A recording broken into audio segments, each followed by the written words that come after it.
Oui, chers militants, sympathisants de la frappe, amis, parents, je me dois, comme d'habitude, spontanément, de faire un petit point avec vous, suite aux élections sénatoriales, même si la frappe n'était pas engagée officiellement, évidemment, dans les élections sénatoriales. Chacun au sein de la frappe a pu prendre position sans injonction de la frappe ou de son président. Moi-même, j'ai décidé, avec bien d'autres, de la frappe de soutenir la candidature de mon premier adjoint au maire, celui également de la ville des Abîmes, Fabien Micheli, qui était candidat pour la troisième fois. La première fois, il avait été aux côtés, en tant que suppléant d'Esplan, qui a pu être élu avec notre soutien et on s'en réjouit. Ça a été un bon sénateur.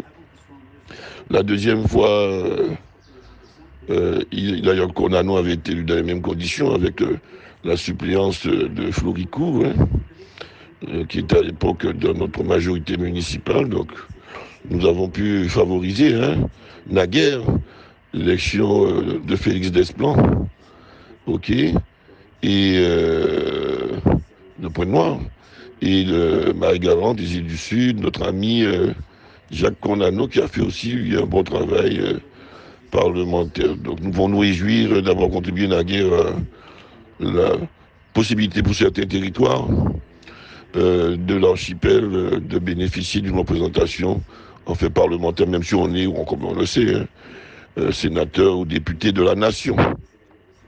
Ok, voilà pour cette petite parenthèse historique.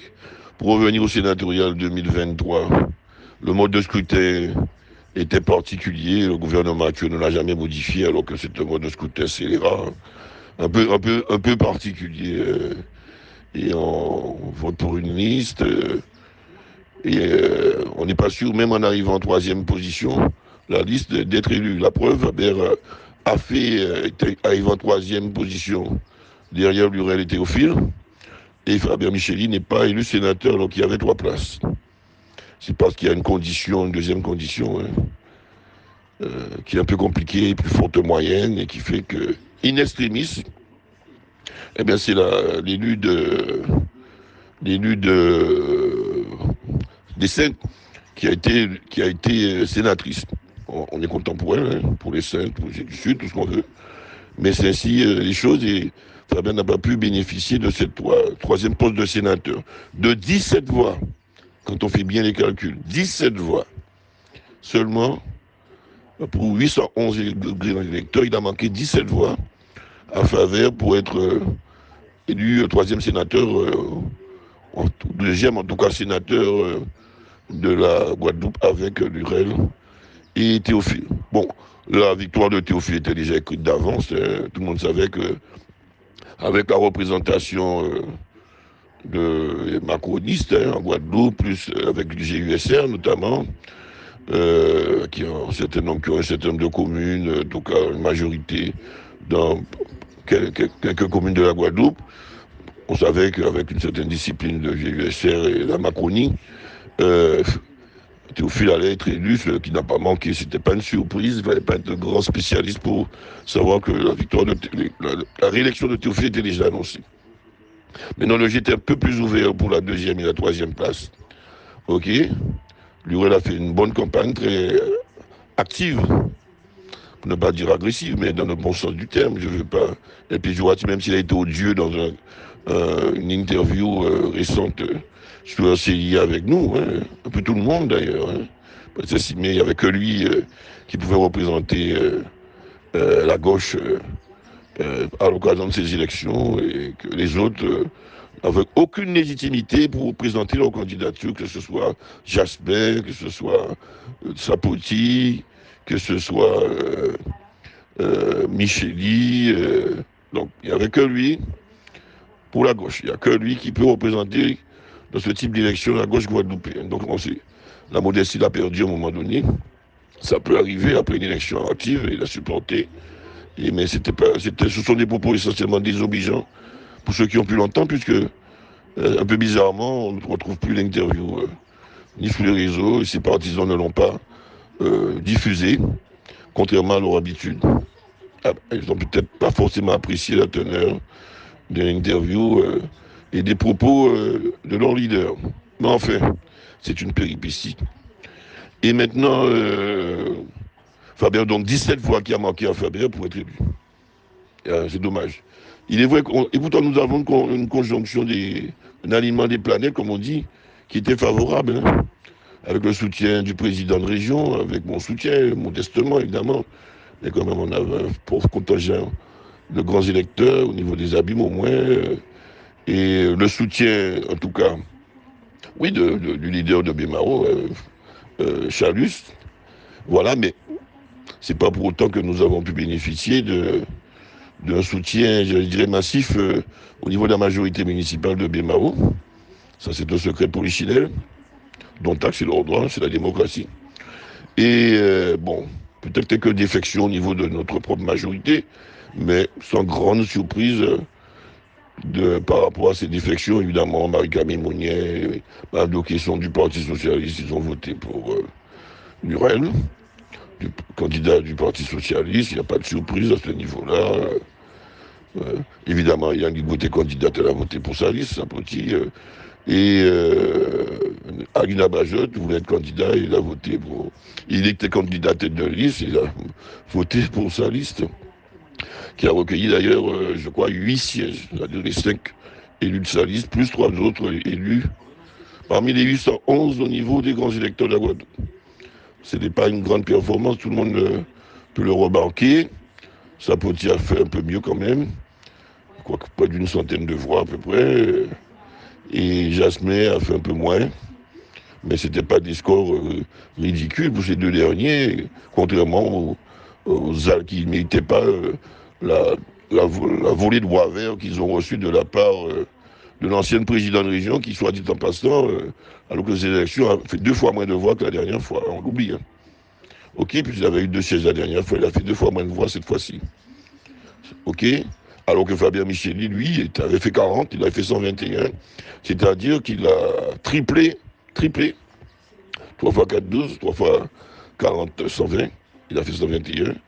Donc il a triplé son score par rapport aux dernières élections sénatoriales. Et il est arrivé d'ailleurs en 3e position. Alors que la dernière fois, il était arrivé, je crois, en 5e position. Hein, derrière Adémar, tout ça. OK. Donc Faber a fait une belle performance. Je vois qu'il avait des soutiens intéressants. Le président de région n'a pas pu donner toute l'ampleur de son, auprès des grands électeurs, hein, parce qu'il y a les grands électeurs qui votaient, c'est pas le peuple. Si le peuple avait voté, je pense que Chalus aurait été beaucoup mieux suivi qu'il ne l'a été parmi les grands électeurs, qui sans doute inquiets par rapport aux démêlés judiciaires du président de région, peut-être et au point d'ouvant avant d'ouvant point yo, de façon purement opportuniste, oubliant évidemment l'engagement fort que le président du conseil régional a pu prendre à leur côté quand il s'agissait de les faire élire maire ou autre conseil départemental ou régional. Mais vous savez, comme m'en disait Frédéric Jalton, mon père, la reconnaissance n'est pas une vertu tropicale. OK? Et ça s'est démontré au détriment de Chalus et ce faisant de la liste qu'il supportait. Donc objectivement, on peut dire que le président de la région était un peu affaibli par ce contexte judiciaire, même s'il n'est pas accusé, il est mis en examen, c'est pas ni inculpé ni condamné. Hein. Mais les grands électeurs, sans doute, n'ont pas vu ainsi et ils n'ont pas été à l'écoute, comme ils l'auraient été en d'autres temps, du président de la région, en tout cas pas tous. Sinon, Fabien Micheli aurait été élu très largement. Pour le reste, il y a eu des erreurs par-ci, par-là, mais bon, secondaire par rapport aux considérants que j'ai évoqués tout à l'heure. Et voilà, bon, Fabien, peut-être des gens ont pu faire mieux, ont pu faire davantage. Moi-même, j'étais 5e sur la liste symboliquement. J'aurais pu faire mieux, davantage, nos colistiers aussi. Mais en fait, nous avons découvert à l'occasion la représentante qui est en 2e position de Bémaro, adjointe au maire, magnifique. Une belle candidate, bien dans sa tête. Il y avait beaucoup d'idées, et bon, dommage. En d'autres temps, on aurait pu faire d'elle la sénatrice aussi de la Guadeloupe. Bon, elle est jeune, le temps viendra. Voilà, et pour le reste, voilà, hein, victoire manquée de 17 voix. Mais belle campagne quand même de Faber, qui a beaucoup progressé au niveau dossier, sur le fond. Un peu d'ostracisme vis-à-vis de Faber de la part de certains. Ok, pour des raisons que j'ose même pas évoquer, un peu de, je dirais, d'ostracisme. Mais ça, on ne peut pas changer les gens. Hein. Ok, donc on continue le travail au niveau de Cap Excellence, au niveau de la ville des Abîmes. On va travailler avec les 3 sénateurs, s'ils le veulent bien. Hein. La démocratie est exprimée, c'est eux qui sont là. Je suis président de Cap Excellence, maire des Abîmes. J'ai une majorité dans les 2 cas. Eh bien, nous avons été élus par le peuple. Eux-mêmes ont été élus, certes pas vraiment par le peuple, par les grands électeurs, mais été élus suivant la loi de la République. Donc on va les solliciter pour les dossiers auprès du gouvernement, au sein du Parlement. Évidemment, on a eu à déplorer, fustiger la loi Théophile sur l'eau, qui nous pénalise encore aujourd'hui. Hein. Et voilà, mais bon, il faudra faire avec. Hein. Et bon, comment malgré tout, on peut surmonter les problématiques de l'eau pour satisfaire la population. Je sais que c'est un dossier qui vous tient à cœur. Et voilà, pour le reste, ce sont des dossiers lesquels on va solliciter nos parlementaires. On verra bien la réponse ou le résultat. Donc voilà, sénateur Lurel a été élu, réélu, donc félicitations à lui. Je pense que Marie-Camille, Doké sont contents. Et Abemao, évidemment, Sylvie Chamongon, qui supportait Victorin Lurel, doit savourer sa victoire. Ok. Et pour le reste, Théophile, ceux qui l'ont supporté à Cap Excellence ou aux Abîmes, je ne peux pas très bien citer des noms. Ok. Mais voilà, ils ont leur sénateur, avec une sénatrice en plus, des îles du Sud, tant mieux pour les îles du Sud, je suis content pour eux. On avait permis à Coronado d'être élu, avec cette équation personnelle aussi. Et bien, cette fois-ci, c'est élu des saintes qui est élu, tant mieux pour elle. J'espère que ça va faire avancer la cause des îles du Sud. Donc, il faut positiver, chers parents, amis, militants, sympathisants, élus. Il faut positiver, voir le travail qui nous reste à faire. Nous avons 2 ans avant les prochaines élections municipales. Je serai candidat, comme vous le savez, et avec une liste forcément, comme à chaque fois, renouvelée, en partie. Et voilà, et pour qu'on puisse continuer le travail, on a pris 2, 3 ans de retard même avec la crise du Covid, hein, parce que 2 ans de crise Covid, le temps de remettre la machine en route, c'est 3 ans qui sont passés. Donc pratiquement, on a bénéficié d'une demi-mandature, en fait, pour essayer de réaliser le progrès, le programme sur lequel on s'est engagé. Mais je pense qu'on n'arrivera peut-être pas à 100%, compte tenu des contingences Covid, crise sociale, mais on va fortement réaliser notre programme.